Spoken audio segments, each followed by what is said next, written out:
Η πρώτη επαφή με την κεραμική ήρθε μέσα από τις αίθουσες των μουσείων. Αυτό σε ηλικία εφηβική. Και μάλιστα από εκεί επηρεάστηκα για τις επόμενες σπουδές μου, που ήταν στο τμήμα Ιστορίας Αρχαιολογίας. Από ένα απλό υλικό, όπως είναι το χώμα, οι αρχαίοι δημιουργούσαν αντικείμενα. Αντικείμενα από πυλό, τα οποία συνόδευαν την καθημερινότητά τους, από τη ζωή μέχρι το θάνατο. Όπου σε κάποια στιγμή ένιωσα ότι πρέπει να συνδεθώ.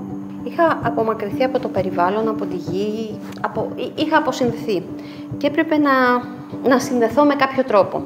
Τότε ήρθαν στο μυαλό μου οι αρχαίοι Έλληνες, αυτά που κατασκεύαζαν και πώς οι ίδιοι συνδέθηκαν ουσιαστικά με τη γη.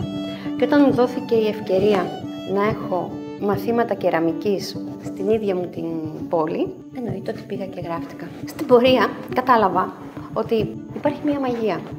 Υπάρχει μια μαγεία. Ξεκινάει από μέσα σου, ξεκινάει από την ψυχή σου, ξεκινάει από το μυαλό σου.